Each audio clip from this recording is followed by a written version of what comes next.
지금 이재명 팬카페 재명인의 마을에서도 이건 문제가 있다라는 의견이 나와가지고 지금 반발이 심각하다고 합니다. 또 공천 파동입니다. 김혜경의 수행비서 권향엽 이분을 지금 이제 단수 공천을 한 건데요. 이분이 이제 청와대에서 비서관 했던 분이에요. 당 내부에서도 반발이 있었고 심지어 개딸들도 이거는 이해가 안 간다. 문제가 있다는 의견이 나왔고 심지어 작년 말에 벌어진 여론조사 결과 그 지역의 국회의원이 40%고 이 김혜경 수행비서가 14%예요. 그러니까 경선 붙이면 무조건 떨어지는 거죠. 그런데 현역 의원을 컷오프 시키고 김혜경 수행비서를 단수공천 줬다는 겁니다. 네, 지금 보여지는 이분인데요. 권향엽 전 청와대 균형인사비서관. 중요한 게 뭐냐면요. 이게 지금 이분이 김혜경의 수행 부실장이에요. 부실장. 그러면은 부가 있으면은 본이 있겠죠.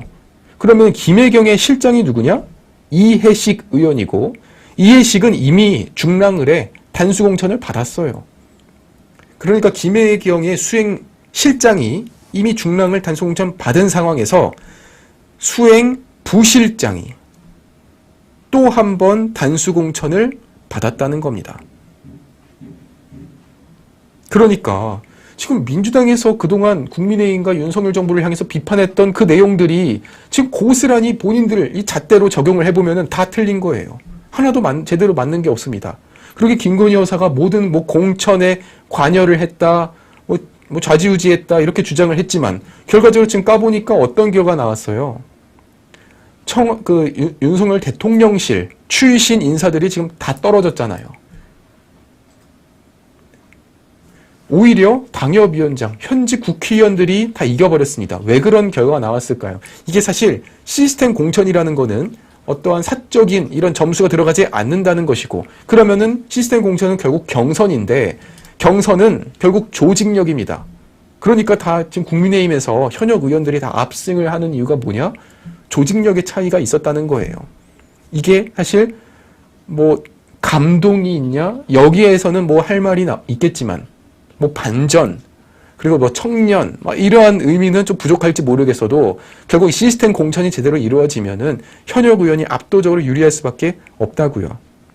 반면 지금 민주당에서 벌어지고 있는 저 공천의 모습은요. 이거는 정말 이 시스템이라는 말을 붙이기도 참 민망한 이러한 공천이라는 겁니다.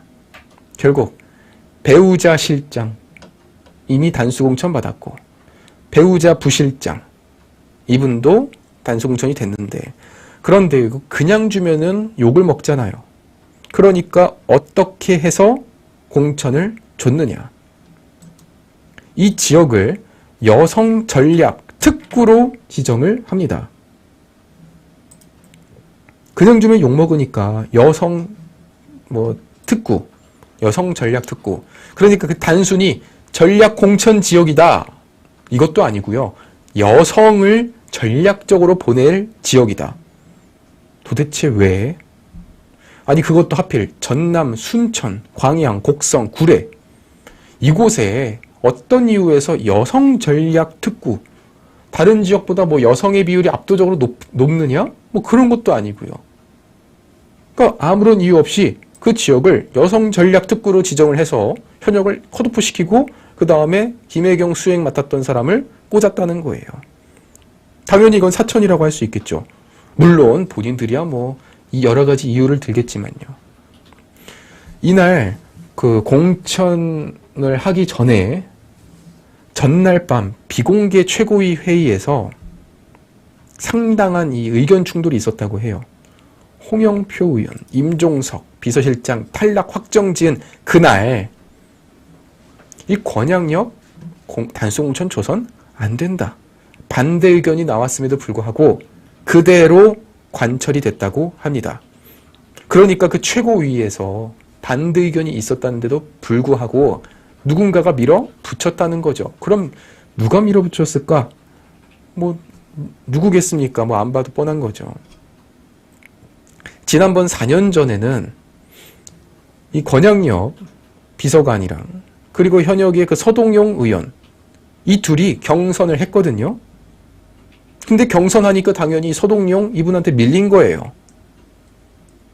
그리고 이번에 또 한 번 4년이 지나서 경선을 하게 된 건데, 그러면 상식적으로 경선을 지금 이 서동용 의원이 특이점이 없다면, 어떤 이재명처럼 전과사범에 이런 사법 리스크가 없다면 경선을 붙여줘야 되는 것인데, 그런 거 일절 없이 그냥 컷오프 시키고 공천을 줬다는 겁니다. 심지어 이 전략특구로 지정을 했으면 차라리 정말 이게 젊고 참신한 새로운 여성 인물을 배출해가지고 영입해서 공천을 주면 그거는 의미가 있다는 거예요. 그런데 이미 청와대 비서관까지 하고 이미 경선까지 나왔던 사람을 전략특구로 지정을 해서 공천을 줬다? 지금 이재명 팬카페 제명인의 마을에서도 이건 문제가 있다라는 의견이 나와가지고 지금 반발이 심각하다고 합니다. 아니 근데 대표가 공천 자리 이런 거 마음대로 못 주냐 답답하다 이러고 있고, 여기서 오해받을 소지가 크다, 또 이런 걸 올리지 마라, 공천 끝났다, 막 서로 지금 싸우고 있는 거예요. 그러니까 우리가 흔히 이제 개딸 같다라는 게 딱 저런 댓글의 반응인 거죠. 아니 왜 내분을 일으켜, 왜 반대 의견을 내? 저는 다시 한번 느낍니다. 우리 국민의힘의 장점은, 우파 진영의 장점이 뭐냐? 내분이 가능하다는 거예요. 내부에서 반대표를 줄 수 있어야, 그래야 자유민주주의입니다. 반면 저 제명인의 마을의 모습은 절대로 반대 의견을 냈다가는 살아남을 수가 없는 거죠. 쫓겨나는 거죠. 그런 점에서 참 다시 한번 이런 차이를 느끼게 되네요. 결국 그 민주당에서는 김건희 여사를 향해서 도이치 특검법 갖고선 거의 반년 가까이의 시간을 끌었고, 그리고 서울의 소리가 터뜨린 그런 정치 공작, 명품백 논란, 그리고 그 이전에 녹취록, 이렇게 여러 가지를 준비했지만 이게 너무 길게 끌었고 너무 무의미한 이런 정치 공작이었음이 드러났습니다. 차라리 조금은 더 시간을 짧게 하고 더 파격적으로 해가지고 총선 직전에 흔들었으면 모를까. 반년, 1년 동안 계속해서 선거 때만 되면은 김건희 여사만 공격을 했잖아요. 물고 늘어졌잖아요. 그거는 민주당이 갖고 있는 하나의 이런 여성 혐오에 기반한 김건희 여사 죽이기에 나선 것이죠. 반대로 오히려 김건희 여사가 지금 기소가 됐습니까? 오히려 김혜경이 기소가 됐고, 지금 선거법 위반으로 이젠 재판을 받게 되었고, 그리고 김혜경의 공범 배소연의 유죄가 확정되었고, 그리고 그 김혜경의 법카 2천만 원 과일을 산 그런 김혜경 법카 사건은 현재 수사 중입니다. 결국 본인들의 이런 약점을 덮기 위해서 오히려 이 김건희 여사를 향해서 계속해서 이러한 악의적인 정치 공작을 벌이지 않았을까? 그리고 김건희 여사 특검이 언제 쏙 들어갔느냐? 바로 김정숙 특검, 김정숙 그 인도 타지말, 이게 이제 공론화가 되니까 갑자기 쏙 들어가 버렸잖아요. 그러니까 본인들이 약점을 덮기 위해서 상대를 공격하는 이런 얕은 수를 쓰다가 정말 꺼내지도 않았으면 좋을 이러한 상황이 되어 버렸습니다.